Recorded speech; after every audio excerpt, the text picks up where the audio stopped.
Hi YouTube. So I'm out here at my garden right now. We're going to take a peek at it, and we keep harping, my wife and I, or every time I do a video, about how important it is to try to be self-reliant because we're having supply chain shortages. Right now there's pretty big drought going on out in California and kind of the rest of the country. We're okay here in Northeast Tennessee. We're going to have possible showers in the evenings. It's just usual kind of summertime stuff here, but the important places where they need the rain to get our vegetables, they're getting dried up, and that's going to be bad. So, start thinking about taking steps to get your garden going. If you live in an apartment complex, if you have a small patio, go ahead and get a 5-gallon bucket. Throw a tomato in there. You can at least grow tomatoes. You can get another bucket. You can grow bell peppers. If you like hot peppers, you can grow jalapenos. You can do green beans. You can do peas, depending on how much room you have on your patio.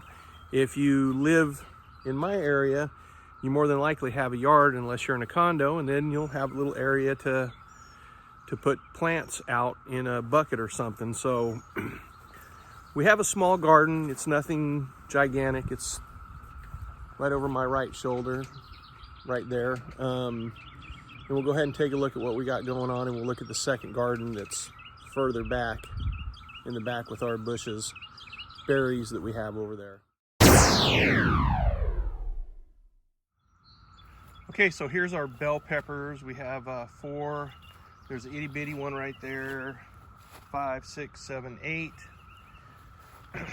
I believe these are bell peppers also. 9, 10, 11, 12 bell peppers. We have hot peppers over here. That's a jalapeno. That's a cayenne. And those two over there are the Carolina Reapers, the hottest pepper on the planet. We have eggplants. We have zucchini, squash. Actually, a couple different kinds of squash, cucumbers, and here's the little garden. You can see I have a little fence up. We can't get the fencing because of supply shortages. I've showed this before. We haven't had anything in the ground until now. And this is our sweet pea and tomato part. We have one other area we have to do for the tomatoes, but that'll happen on Thursday when I'm off of work. Let's go ahead and take a look at what we got going on over in this little plot. Okay, so here's our peas. These are our sweet peas. We got a bunch of little sweet peas. All of them didn't come in like we wanted to. Right here is our blueberry bush. You see little berries started. This thing just gets saturated and covered with berries. We still have berries in the freezer from last year. This is our blackberry and raspberry little bushes we have over here. They're doing really well. We should get a lot of berries this year. They're doing pretty well so far. And this is our tomatoes. Right now I have 15 tomatoes in the ground. We started them from seed. We waited this year because it was really cold. You're supposed to be able to put them in after Mother's Day, but I think we had a couple days right after Mother's Day where it got down in the high 30s or low 40s. So we decided we planted everything in the planters late, and then, or the little planting pots. And right now we have 15 in the ground. I'm putting 5 more over on this side. So that'll give us 20 tomato plants. Now, 20 tomato plants may seem like a lot for some people, but the reality of it is we're going to be sharing some with our neighbors across the street. They're growing corn and potatoes. So we'll kind of switch on, give each other some vegetables. And we can a lot of it. We have stuff we can from 2018 still, tomato soup, and we'll start eating on that and then have stock, to restock the tomatoes. And right behind me is an apple tree. I've showed that before.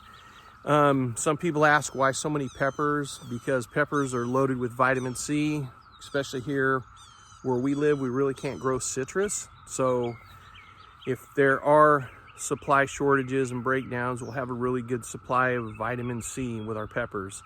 I think there's more vitamin C in a jalapeno than there is in an orange. So, we can definitely get our vitamin C naturally. And as I've said before, hopefully we'll have our freeze dryer and we can freeze dry a bunch of this stuff. So, you know, here's a question for everybody.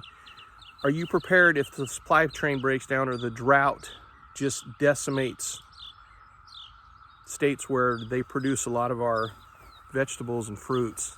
Do you have the ability to get fresh fruits and vegetables?